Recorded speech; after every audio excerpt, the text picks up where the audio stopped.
প্রিয় দর্শক, বাংলাদেশ ওয়েদার আপডেটের গুরুত্বপূর্ণ আবহাওয়ার খবরে সকলকে স্বাগত জানাই। আজ 26শে আগস্ট 2026 এই মুহূর্তের গুরুত্বপূর্ণ সতর্ক বার্তা যা পাওয়া যাচ্ছে, আগামী 48 ঘন্টার মধ্যে গাঙ্গেয় পশ্চিমবঙ্গ এবং বাংলাদেশ উপকূলবর্তী উত্তর বঙ্গোপসাগরে একটি শক্তিশালী ঘূর্ণাবর্ত তৈরি হওয়ার সতর্ক বার্তা পাওয়া যাচ্ছে এবং এই ঘূর্ণাবর্তের কারণে আগামী 72 ঘন্টার মধ্যে অর্থাৎ আগামী 2 থেকে 3 দিনের মধ্যে সারা দেশ জুড়ে বৃষ্টিপাত মারাত্মকভাবে বৃদ্ধি পাওয়ার সতর্কবার্তা পাওয়া যাচ্ছে। তো এই সংক্রান্ত খবর বিস্তারিত জানানো হবে ভিডিওটির মাধ্যমে, তাই না টেনে শেষ পর্যন্ত দেখতে থাকুন এবং আপনি কোথা থেকে দেখছেন তা অবশ্যই কমেন্টের মাধ্যমে জানান।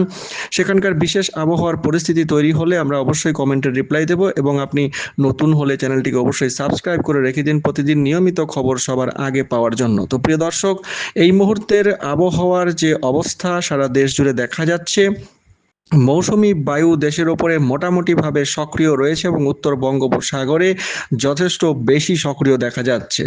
মৌসুমি বায়ুর অক্ষের বর্ধিতাংশ দেশের উত্তরাঞ্চল এবং এদিকে সিলেটের ওপর দিয়ে বিস্তৃত হয়ে আসাম ত্রিপুরা পর্যন্ত বিস্তৃত রয়েছে এবং এর আরও একটি বর্ধিতাংশ উত্তর বঙ্গোপসাগর এবং লঘুচাপের কেন্দ্রস্থল পর্যন্ত মৌসুমি নিম্নচাপের কেন্দ্রস্থল পর্যন্ত বিস্তৃত রয়েছে। তো মৌসুমি বায়ুর সক্রিয়তার কারণে এই মুহূর্তের উপগ্রহ চিত্র থেকে দেখা যাচ্ছে সিলেট বিভাগের অনেক জায়গাতেই এবং আসাম ত্রিপুরার অনেক জায়গাতেই মাঝারি ধরনের বৃষ্টিপাত চলছে এবং ঘন মেঘমালা সঞ্চার হয়েছে ঢাকা বিভাগ, খুলনা বিভাগ, ময়মনসিংহ এবং সিলেট বিভাগের এবং চট্টগ্রাম বিভাগের বিস্তীর্ণ অংশে। এই কারণে এই সমস্ত অঞ্চলে আগামী কয়েক ঘন্টার মধ্যে বৃষ্টির সম্ভাবনা রয়েছে অথবা বৃষ্টি এই মুহূর্তে হচ্ছে। তো প্রিয় দর্শক, সরাসরি বজ্রঝড়ের মানচিত্র থেকে দেখে নেব আগামী 24 ঘন্টায় কিরকম পরিস্থিতি তৈরি হতে পারে দেশের ওপরে। আজ 26শে আগস্ট ভোরের মধ্যে দেখা যাচ্ছে রংপুর বিভাগে মাঝারি থেকে ভারী বর্ষণের সম্ভাবনা অনেক জায়গাতেই রয়েছে। তার মধ্যে এদিকে ঠাকুরগাঁও, পীরগঞ্জ, এদিকে হরিপুর, বীরগঞ্জ, দেবীগঞ্জ, বোদা এবং আরও বিস্তারিত সরকারপাড়া, এদিকে বালিয়াতগঞ্জ, ধামর, পঞ্চগড়, দেবনগর এবং ফাঁসিদেওয়ার হাট, এদিকটায় পশ্চিমবঙ্গ লাগোয়া পশ্চিম ছাতনাই, কালিশা, ছাপানি, ধর্মপাল, জলঢাকা, বাউরা, মাদাতি এবং নাওদাবাস, এই সমস্ত জায়গায় মাঝারি থেকে ভারী বর্ষণের সম্ভাবনা রয়েছে আজ মধ্যরাত থেকে ভোরের মধ্যে। এছাড়াও এদিকটায় ফুলবাড়ি, বিরামপুরের আশেপাশেও হালকা মাঝারি বৃষ্টিপাত, দিনাজপুরের আশেপাশে হালকা মাঝারি বৃষ্টিপাতের সম্ভাবনা রয়েছে বজ্রপাত সহ। এছাড়াও অন্যান্য জায়গার মধ্যে এদিকে ময়মনসিংহ বিভাগের সুনামগঞ্জ এলাকার আশেপাশে এবং ছাতকের আশেপাশে, কলমাকন্দের আশেপাশে হালকা বৃষ্টিপাতের সম্ভাবনা বজ্রপাত সহ রয়েছে। উপকূলবর্তী বিভাগগুলির মধ্যে চট্টগ্রাম ও বরিশাল বিভাগের বিস্তীর্ণ এলাকায় হালকা বৃষ্টিপাতের সম্ভাবনা আজ ভোরের মধ্যে দেখা যাচ্ছে। চট্টগ্রাম বিভাগের চট্টগ্রাম সহ রাঙ্গুনিয়া, হাটহাজারী, ফটিকছড়ি, মানিকছড়ি, মিরসরাই, ফেনী, নোয়াখালী, লক্ষ্মীপুর, রামগতি, হাতিয়া, সন্দ্বীপ, স্বর্ণদ্বীপ, এছাড়াও মনপুরা, কপালবেড়া চর, এদিকে কলাপাড়া, কুয়াকাটা, বরগুনা, পটুয়াখালী, দশমিনা, বুরহানুদ্দিন, এই কয়েকটি জায়গায় হালকা বৃষ্টিপাতের সম্ভাবনা বজ্রপাত সহ লক্ষ্য করা যাচ্ছে আজ ভোরের মধ্যে। ভোর থেকে সকালের মধ্যে রংপুর বিভাগের কয়েকটি জায়গায় হালকা বৃষ্টিপাতের সম্ভাবনা রয়েছে, উপকূলবর্তী দু একটি জায়গায় বৃষ্টিপাতের সম্ভাবনা রয়েছে। রংপুর বিভাগের ভুরুঙ্গামারি, নাগেশ্বরী, কুড়িগ্রাম, লালমনিরহাট, কালীগঞ্জ, দেবীগঞ্জ, পঞ্চগড়, এছাড়াও বোদা, ঠাকুরগাঁও পীরগঞ্জে হালকা বৃষ্টিপাতের সম্ভাবনা আজ সকালের মধ্যে দেখা যাচ্ছে এবং উপকূলবর্তী বিভাগগুলির মধ্যে সন্দ্বীপ, হাতিয়া, মনপুরা এবং দশমিনা, পটুয়াখালী, বরগুনা, এছাড়াও নোয়াখালী, ফেনীতে হালকা বৃষ্টিপাতের সম্ভাবনা লক্ষ্য করা যাচ্ছে আজ সকালের দিকে। পরবর্তী সময়ে সকাল থেকে দুপুরের মধ্যে রংপুর বিভাগের পঞ্চগড়, দেবীগঞ্জ, বোদা, ঠাকুরগাঁওয়ের আশেপাশে, বাউরা, জগৎবের, শ্রীরামপুর, নাওদাবাস, খালিশা, চাপানি, এদিকে পশ্চিম ছাতনাই, এছাড়াও পঞ্চগড়ের আশেপাশে হালকা বৃষ্টিপাতের সম্ভাবনা বজ্রপাত সহ লক্ষ্য করা যাচ্ছে। সকাল থেকে দুপুরের মধ্যে বরিশাল বিভাগের কুয়াকাটা, বরগুনা, কলাপাড়া, চর যমুনা, কপালবেড়া চর, উত্তর চরবানিকা, হাতিয়া, সন্দ্বীপ এর আশেপাশেও হালকা বৃষ্টিপাতের সম্ভাবনা রয়েছে এবং পরবর্তী সময়ে দিনের মধ্যভাগে এদিকে কক্সবাজারে মাঝারি থেকে ভারী বৃষ্টিপাতের সম্ভাবনা এবং চট্টগ্রামের অন্যান্য অংশের মধ্যেও ভারী বৃষ্টিপাতের সম্ভাবনা রয়েছে।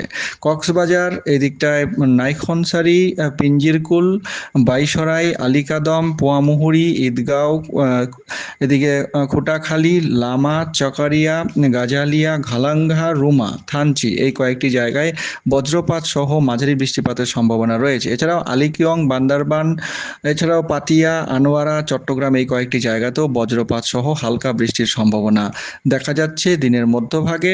রংপুর বিভাগের পঞ্চগড়ের আশেপাশে হালকা বৃষ্টিপাতের সম্ভাবনা রয়েছে দুপুরের দিকে।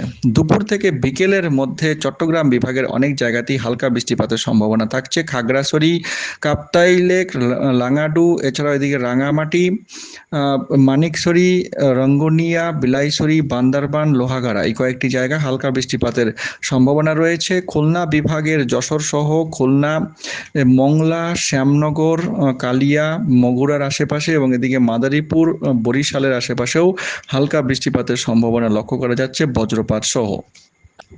পরবর্তী সময়ে বিকেল থেকে সন্ধ্যার মধ্যে বৃষ্টিপাত কয়েকটি জায়গায় বৃদ্ধি পেতে পারে। তার মধ্যে রাজশাহী বিভাগে রাজশাহী সহ চাঁপাইনবাবগঞ্জ, নাচল, নওগাঁও এবং এদিকে নাটোর, মোহনপুর, নাচলের আশেপাশে বিশেষ করে এবং রাজশাহীতে বিশেষ করে হালকা মাঝারি বৃষ্টিপাতের সম্ভাবনা রয়েছে বজ্রপাত সহ। রংপুর বিভাগে আজ বিকেল থেকে সন্ধ্যার মধ্যে ঠাকুরগাঁওয়ের আশেপাশে বজ্রপাত সহ হালকা বৃষ্টিপাত অল্প সময়ের জন্য হতে পারে। বোদার আশেপাশেও বৃষ্টিপাতের সম্ভাবনা রয়েছে আজ বিকেল থেকে সন্ধ্যার মধ্যে। পরবর্তী সময়ে সন্ধ্যা থেকে মধ্যরাতের মধ্যে কয়েকটি জায়গায় ভারী বৃষ্টিপাতের সম্ভাবনা রয়েছে। তার মধ্যে ময়মনসিংহ বিভাগের কলমাকন্দতে বিশেষ করে কলমাকন্দ এবং তার আশেপাশে কালিয়ারা, গাবরাগতি, দুর্গাপুরের আশেপাশে এবং এদিকে তাহিরপুর, ধর্মপাশা এই কয়েকটি জায়গায় মাঝারি ধরনের বৃষ্টিপাত, মাঝারি থেকে ভারী বৃষ্টিপাতের সম্ভাবনা রয়েছে। রাজশাহী বিভাগের নওগাঁও সহ এদিকে বাদলগাছি, মহাদেবপুর, শিবপুর, পাতনিতলা, পরশা এবং ধামইরহাট, জয়পুরহাট, পঞ্চবিবি এই কয়েকটি জায়গাতে মাঝারি ধরনের ভারী বৃষ্টিপাত হতে পারে বজ্রপাত সহ।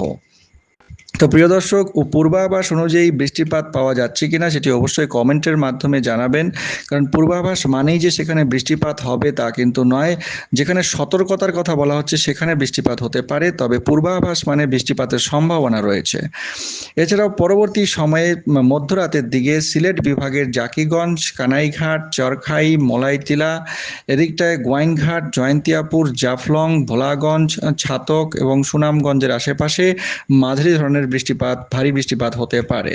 এছাড়াও পূর্বাভাস থাকছে ময়মনসিংহ বিভাগের ময়মনসিংহ শহর, নেত্রকোনা, মোহনগঞ্জ, কলমাকন্দ, ফুলপুর, দিরাই, জগন্নাথপুর এই কয়েকটি জায়গাতেও হালকা মাঝারি বৃষ্টিপাতের পূর্বাভাস পাওয়া যাচ্ছে। পরবর্তী সময়ে আগামীকাল ভোরের দিকে রংপুর বিভাগের বিস্তীর্ণ এলাকায় মাঝারি ধরনের বৃষ্টিপাত চলতে থাকবে। রংপুর বিভাগের রংপুর, কুড়িগ্রাম, ভুরুঙ্গামারী, নাগেশ্বরী, এছাড়াও পঞ্চগড়, দেবীগঞ্জ, ঠাকুরগাঁও, এছাড়াও এদিকে বীরগঞ্জ, দিনাজপুরের আশেপাশে হালকা মাঝারি বৃষ্টিপাতের সম্ভাবনা লক্ষ্য করা যাচ্ছে আগামীকাল 27শে অগস্ট ভোরের মধ্যে। আগামীকাল সকালের দিকে রাজশাহী ও রংপুর বিভাগের দু একটি জায়গাতেও বিক্ষিপ্তভাবে মাঝারি বৃষ্টিপাতের সম্ভাবনা থাকছে। আগামীকাল সকাল থেকে দুপুরের মধ্যে রংপুর বিভাগের এবং পশ্চিমবঙ্গের উত্তরবঙ্গের জেলাগুলির মধ্যে কোচবিহার, আলিপুরদুয়ারে ভারী বৃষ্টিপাতের সম্ভাবনা রয়েছে। বৃষ্টিপাতের এই প্রবণতা থাকবে, তবে আগামী 28 তারিখের পর থেকে বৃষ্টিপাতের প্রবণতা দেশ জুড়ে বৃদ্ধি পাবে, কারণ আরও একটি শক্তিশালী ঘূর্ণাবর্ত তৈরি হওয়ার সম্ভাবনা রয়েছে এবং ঘূর্ণাবর্তের কারণে বৃষ্টিপাতের প্রবণতা বৃদ্ধি পাওয়ার সম্ভাবনা দেখা যাচ্ছে। 28 তারিখ মধ্যরাতের পর থেকে সারা দেশ জুড়ে বৃষ্টিপাত অনেক জায়গাতেই বৃদ্ধি পাবে। 29 তারিখে দেখা যাচ্ছে 28 তারিখ মধ্যরাত এবং 29 তারিখ ভোরের মধ্যে সিলেট বিভাগের এবং ঢাকা, ময়মনসিংহ বিভাগের অনেক জায়গাতেই মাঝারি থেকে ভারী বর্ষণের সম্ভাবনা এবং 29 তারিখ ভোরের মধ্যে রাজশাহী, সিলেট, এদিকে ঢাকা বিভাগ এবং উপকূলবর্তী বরিশাল বিভাগের ঝোড়ো হাওয়া সহ বৃষ্টিপাতের সম্ভাবনা বৃদ্ধি পাবে, অর্থাৎ ঝড় বৃষ্টির পরিমাণ বৃদ্ধি পাবে, কারণ একটি শক্তিশালী ঘূর্ণাবর্ত কিন্তু তৈরি হতে যাচ্ছে। 29 তারিখ বিকেলের দিকে দেখা যাচ্ছে বৃষ্টিপাত রংপুর বিভাগে বৃদ্ধি পাবে এবং তার পরবর্তী সময় 29-30 তারিখের দিকে বৃষ্টিপাত আরও অনেকটা বৃদ্ধি পাওয়ার সম্ভাবনা রয়েছে। বিশেষ করে 30 তারিখে ঘূর্ণাবর্তটি তৈরি হয়ে যাবে এবং ময়মনসিংহ বিভাগ, সিলেট বিভাগ, রংপুর বিভাগ এই সমস্ত অঞ্চলের বিস্তীর্ণ এলাকায় ভারী বৃষ্টিপাতের সম্ভাবনা লক্ষ্য করা যাচ্ছে। তো দর্শক, এই ছিল বিস্তারিত আবহাওয়ার খবর। চ্যানেলের সঙ্গে থাকুন, চ্যানেলটিকে সাবস্ক্রাইব করে রেখে দিন। গুরুত্বপূর্ণ খবর সকলের কাছে শেয়ার করে জানিয়ে জানিয়ে দিন। অনেক ধন্যবাদ।